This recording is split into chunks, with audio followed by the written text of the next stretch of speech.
Assalamualaikum warahmatullahi wabarakatuh.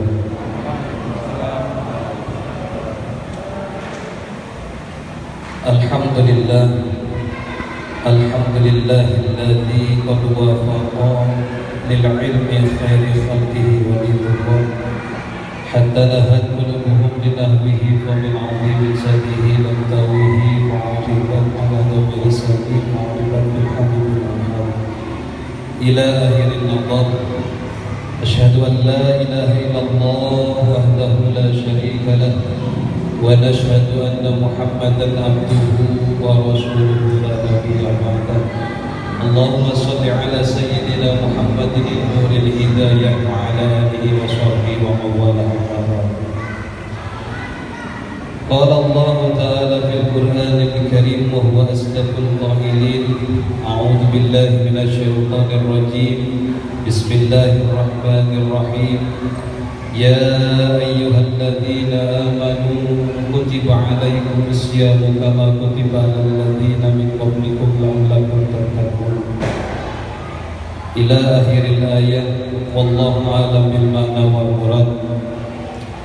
Hadirin jamaah sholat isya tarawih Masjid Al-Baqa yang dimuliakan Allah. Berbicara tentang Ramadan, Ramadan adalah bulan yang sangat mulia. Ramadan adalah hari atau bulan di mana kita sebagai manusia menunaikan rukun Islam yaitu puasa. Sesuai dengan arkanul Islam bahwasannya manusia orang-orang Islam diperintahkan untuk berpuasa, yang tiada lain puasa itu untuk Allah Subhanahu wa taala. Akan tetapi kita harus tahu lebih dalam apa yang dimaksud dengan puasa dan apa sebenarnya puasa itu, untuk siapa puasa itu Allah ciptakan. Maka Al-Fakir insya Allah akan mengutip dari sebuah kitab yang insya Allah di kalangan pondok pesantren di Indonesia sudah tidak asing. Di dalam kitab ini dijelaskan bahwasannya dulu Allah Subhanahu wa taala ketika menciptakan akal, lalu setelah diciptakannya akal, Allah Subhanahu wa taala melepaskan akal begitu saja agar akal ini menemukan sesuatu hal yang dia masukkan ke dalam memorinya. Lantas setelah akal ini dari perjalanan beberapa ratus tahun kembalilah kepada Allah Subhanahu wa taala. Setelah kembali kepada Allah Subhanahu wa taala, apa yang terjadi? Allah bertanya kepada akal tersebut, "Wahai akal," kata Allah, "man ana wa man anta?" Kata Allah Subhanahu wa taala, firman Allah mengatakan bahwasannya Allah bertanya kepada akal tersebut, "Wahai akal, siapa aku dan siapa engkau?" Jawaban akal, "Anta Rabbi wa ana abdika dhaif." Akal lalu menjawab, apa jawaban akal? Kata akal, "Anta Rabbi, engkau adalah Tuhanku, dan aku adalah hambamu yang sangat lemah." Setelah itu Allah memuji akal bahwasanya, "Wahai akal, engkau adalah salah satu ciptaanku yang mulia." Setelah itu apa yang terjadi? Allah Subhanahu wa taala menciptakan yang namanya hawa nafsu. Setelah diciptakannya hawa nafsu, sama seperti apa yang diberikan oleh Allah hak kepada akal. Akhirnya apa? setelah perjalanan panjang hawa nafsu ini kembali kepada Allah. Setelah kembali kepada Allah, Allah bertanya kepada hawa nafsu itu dengan pertanyaan yang sama. Wahai nafsu, man ana wa man anta.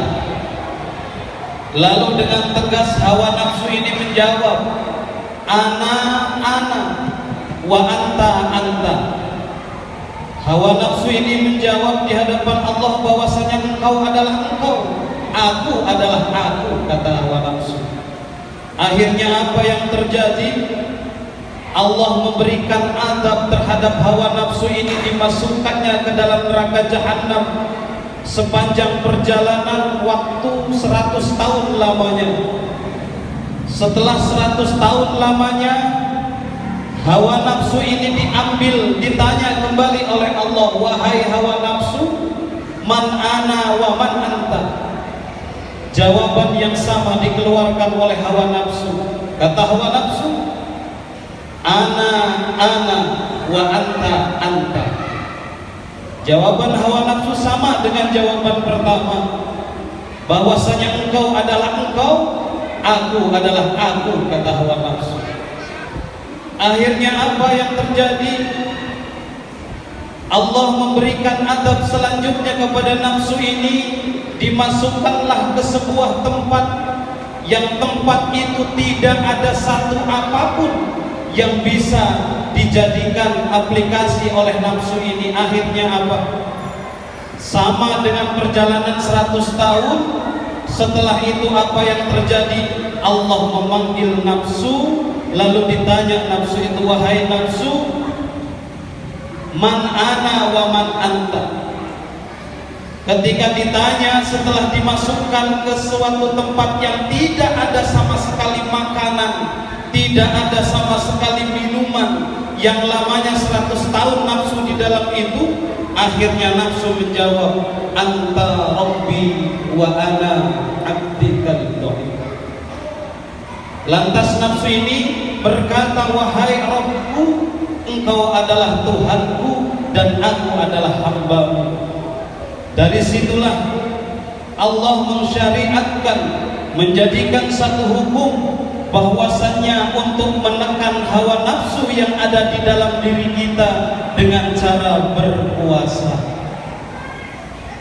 Hadirin jamaah sidang salat tarawih yang dimuliakan Allah, ini adalah suatu gambaran terhadap kita bahwasannya di dalam kitab yang ditulis oleh Al-Imam Hasan Asy'ari disebutkan bahwasannya bulan Ramadan adalah bulan di mana pintu surga dibuka lebar-lebar, pintu neraka ditutup serapat-rapatnya, dan setan dibelenggu oleh Allah Subhanahu wa taala. Akan tetapi apa yang terjadi ketika kita meyakini semuanya sudah diatur Allah, ketika pintu surga dibuka oleh Allah, ketika para setan dibelenggu oleh Allah, ketika kita di jalanan masih saja melihat orang Islam yang tidak berpuasa, banyak orang-orang pemuda, pemudi, bahkan orang tua, anak-anak kita nongkrong sana sini sambil merokok, sambil mengkonsumsi minuman. Bukankah setan sudah dibelenggu oleh Allah? Maka jawabannya adalah tiada lain, hawa nafsu yang sudah terbiasa diberikan keenakan. Sesungguhnya hawa nafsu ini tiada lain, dia adalah memiliki sifat pembangkang. Ketika Allah memerintahkan sesuatu hal, nafsu langsung menolaknya. Maka ketika ada orang yang tidak berpuasa, itu jelas sudah bahwasanya nafsu yang bermain dengan dirinya. Nafsu sudah terbiasa melakukan hal yang enak. Lantas di ayat ini dijelaskan, di surat Al-Baqarah yang dijelaskan tadi, kutiba alaikumus siyamu kama kutiba alal ladzina min qablikum la'allakum tattaqun. Bahwasanya puasa tidak diperintahkan kepada kita saja, melainkan kepada makhluk-makhluk sebelum kita. Contoh, di dalam kitab Duratun Nasihin dijelaskan bahwasannya ketika Nabiullah Adam alaihi salam memakan buah khaldi, di situ disebutkan buah khaldi itu tertahan di perutnya selama 30 hari. Maka ketika Nabiullah Adam alaihi wasallam bertobat kepada Allah, apa yang diperintahkan Allah? Allah memerintahkan Nabiullah Adam alaihi salam untuk berpuasa 30 hari 30 malam. Sanggup Pak puasa 30 hari 30 malam? Nah, Nabiullah Adam diperintah untuk berpuasa 30 hari 30 malam. Lantas yang disyariatkan baginda Nabi, kenapa kok kita berpuasa hanya siang saja sedangkan malam tidak? Jawabannya adalah Allah memberikan kemuliaan kepada umat baginda Nabi Muhammad. Allah memberikan kemuliaan kepada umat Nabi Muhammad sehingga umat Nabi Muhammad berpuasa hanya di waktu pagi, siang, sore, tidak untuk malam. Maka bersyukur kita berpuasa, bersyukur kita menjadi umat baginda Nabi yang dimuliakan oleh Allah Subhanahu wa ta'ala. Jadi apa poin yang kita dapat hari ini? Puasa sesungguhnya adalah untuk menekan hawa nafsu kita, agar hawa nafsu ini tidak memilih, tidak menghului, tidak mengatas. Posisi hawa nafsu ada di bawah iman, takwa, dan ilmu. Mudah-mudahan kita semua berpuasa selama 30 hari atau 29 hari. Mudah-mudahan Allah berikan kelancaran, dapat menjadi sosok yang dijanjikan atau ditawarkan oleh Al-Quran, yaitu la'allakum tattaqun. Endingnya tiada lain, hadiah terbesar yaitu bertakwa kepada Allah Subhanahu wa ta'ala. Demikian yang saya dapat sampaikan, mudah-mudahan bermanfaat. Ana al-fakir atakir summa salatu wassalamu alaikum warahmatullahi wabarakatuh.